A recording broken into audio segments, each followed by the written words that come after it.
यदि आपकी ट्यूब्स बंद है यानी कि फैलोपियन ट्यूब ब्लॉक्ड है, तो क्या आपके पास आपको बेबी प्लानिंग के लिए सर्जरी ही करवानी पड़ेगी ट्यूब्स को ओपन करवाने के लिए, या आईवीएफ प्लान करना पड़ेगा? तो मेरा आंसर है नो। बेबी प्लानिंग करने के लिए आपको ट्यूब्स ओपन करवाने के लिए किसी भी तरह की कोई सर्जरी करवाने की जरूरत नहीं पड़ेगी और ना ही आपको आईवीएफ करवाना पड़ेगा। इवन हाइड्रोसाल्पिंग्स तक की कंडीशंस में भी आपको डॉक्टर्स क्या बोलेंगे कि आपकी ट्यूब्स में इंफेक्शन हो गई है, पानी भर गया है, आपकी ट्यूब निकालनी पड़ेगी आईवीएफ प्लान करने के लिए। अगर आप अपनी ट्यूब्स को निकलवा देते हो जिस साइड की हाइड्रोसाल्पिंग्स थी, यानी कि एक साइड की ट्यूब निकल गई, अगर दूसरी साइड की ट्यूब अगर आपके पास है वो भी हेल्दी कंडीशंस में, तो आप अपना नेचुरल प्रेगनेंसी भी प्लान कर सकते हैं।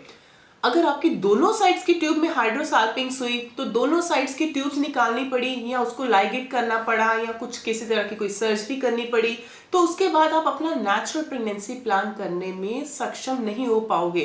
बिकॉज जब ट्यूब्स ही नहीं रह पाएगी तो आप प्रेगनेंसी कैसे प्लान करेंगे? तो आपके पास आईवीएफ की ऑप्शंस रह जाएगी। तो अगर आईवीएफ भी करेंगे, एक साइकिल कर लेंगे, 2 साइकिल्स कर लेंगे, तो उसमें क्या श्योरिटी है कि आपको प्रेगनेंसी प्लान होगी कि नहीं होगी? उसके बाद अगर आपने नेचुरल प्रेगनेंसी प्लान करनी चाहिए तो वो आप नहीं कर पाओगे। क्यों? आप तो ट्यूब्स निकलवा चुके हुए हो। तो मैं आपको एक चीज बताना चाहती हूँ कि अगर आपकी ट्यूब्स ब्लॉक्ड है, किसी भी पार्ट से ब्लॉक्ड है, कॉर्नुअल ब्लॉकेज है, एम्पुलरी ब्लॉकेज है या फिम्ब्रियल ब्लॉकेज है, या हाइड्रोसाल्पिंग्स की भी कंडीशंस है, आपकी ट्यूब्स में स्वेलिंग हो गई है, पानी भर गया है, तो आयुर्वेदा में ऐसे बहुत सारे ट्रीटमेंट्स है जिसके साथ लेते आप अपनी ट्यूब्स को ओपन भी कर पाओगे और नेचुरल प्रेगनेंसी भी प्लान कर पाओगे।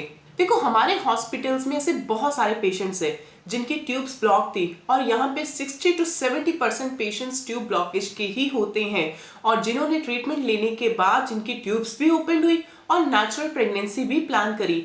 इवन इस चैनल पे, मेरे जो चैनल पे जिस पे आप वीडियो देख रहे हो, इस पे आप अपना कम्युनिटी सेंटर में देखेंगे कि पेशेंट्स के बहुत सारे ऐसे टेस्टिमोनियल रिव्यूज है जिन्होंने यहाँ पे ट्रीटमेंट लेने के बाद नेचुरल वे से प्रेगनेंसी प्लान करी, ट्यूब ब्लॉकेज की कंडीशंस में भी और इवन हाइड्रोसाल्पिंग्स की कंडीशन में भी। तो मैं आपको ये एडवाइस करूंगी कि आपको किसी भी तरह की सर्जरी या आईवीएफ करवाने की जरूरत नहीं है। आयुर्वेदा ट्रीटमेंट को लें और 3 से 4 महीने का प्रोसेस रहता है जिसमें कि हम आपको एक चार्ट मॉड्यूल प्लान करके देते हैं कि फर्स्ट 2 मंथ्स हम आपको कुछ इंटरनली क्योर करने के लिए मेडिसिन देंगे या कुछ पंचकर्मा की थेरेपीज होती है ट्यूब ब्लॉकेज को खोलने के लिए, वो हम आपकी करेंगे। उसके नेक्स्ट यानी कि 3rd to 4th मंथ हम आपको प्रेगनेंसी की तरफ मूव ऑन करवाएंगे कि जिन दिनों में आपने प्रेगनेंसी यानी कि बच्चे के लिए प्लान करना है। तो घबराइए ना, सर्जरी और आईवीएफ ही लास्ट ऑप्शन नहीं है। आयुर्वेदा में बहुत ही अच्छे रिजल्ट्स हैं जिसको लेने से आप अपनी ट्यूब्स को नेचुरल वे से ओपन कर सकते हैं। अगर आपको इस तरह की कोई भी प्रॉब्लम आ रही है ट्यूब ब्लॉकेज की या हाइड्रोसाल्पिंग्स की, तो नीचे स्क्रीन पे मेरा नंबर शो हो रहा है, आप उस नंबर पर कांटेक्ट करके अपनी अपॉइंटमेंट भी फिक्स करवा सकते हैं और अपना ट्रीटमेंट घर बैठे भी ले सकते हैं। और इसके बाद एक बहुत सारा कॉमन क्वेश्चन आता है पेशेंट्स का कि ट्यूब ब्लॉकेज हुई क्यों, ऐसा क्या रीजन है, ट्यूब ब्लॉकेज हमारी कैसे हो गई, क्या by birth he tube blockage थी या उसके बाद अभी कुछ और कोई अनदर रीजन है? देखिए, ट्यूब ब्लॉकेज के बहुत सारे रीजंस होते हैं। अगर हम देखें कि ट्यूब ब्लॉकेज बाय बर्थ है, एज सच कुछ नहीं है। कभी कभार फर्स्ट प्रेगनेंसी इजीली प्लान हो जाती है, पेशेंट्स को पता भी नहीं चलता, बट सेकंड प्रेगनेंसी जब वो प्लान करते हैं तो तब उन्हें क्लियर होता है कि हाँ भाई, हमारी तो ट्यूब ब्लॉक्ड है, प्रेगनेंसी नहीं प्लान हो रही। अब वो कैसे हुई?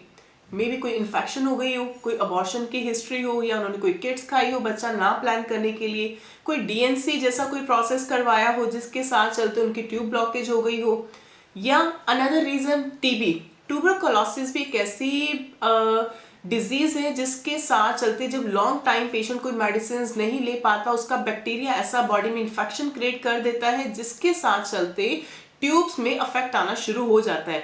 टीबी चाहे आपको लंग्स की हो, बॉडी में किसी भी ऑर्गन्स पार्ट की हो, तो वो अपना बैक्टीरिया ऐसा छोड़ देता है जिसके साथ चलते पेशेंट्स की ट्यूब ब्लॉक्ड हो जाती है। या एंडोमेट्रियोसिस हो गया, ओवेरियन में सिस्ट हो गए, फाइब्रॉइड्स हो गए, या एक्टोपिक प्रेगनेंसी की कोई हिस्ट्री हो, उसके साथ चलते भी उसकी ट्यूब ब्लॉकेज हो जाती है।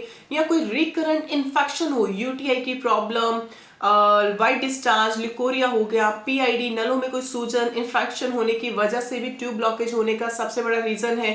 तो ओवरऑल बहुत सारे, हर एक पेशेंट टू पेशेंट वेरी करता है कि उसकी ट्यूब ब्लॉक्ड होने का ऐसा क्या रीजन है।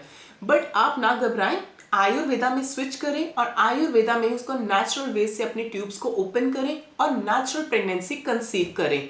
अगर आपको इसी प्रॉब्लम के साथ साथ कोई और प्रॉब्लम भी आपको आ रही है लाइक अपनी बॉडी में, जैसे एग्स की क्वालिटी ना बन पाना, हस्बैंड के सीमन की रिपोर्ट्स में किसी तरह की कोई वीकनेस आना, या मोर्टेलिटी कम होना, या पीसीओएस की प्रॉब्लम रहना, हार्मोनल इम्बैलेंस रहना, और कोई अनदर इशू, तो उसी के साथ चलते हम लोग इकट्ठा ट्रीटमेंट देके पेशेंट्स को हेल्दी कंडीशंस पे लेकर जाते हैं और उनको प्लान देके उनको प्रेगनेंसी की तरफ मूव ऑन करवाते हैं। तो अगर आप प्रॉब्लम से ग्रस्त हो, ट्यूब ब्लॉक्ड है, तो नंबर पर कांटेक्ट करें और अपनी मुश्किल का समाधान पाएं। धन्यवाद।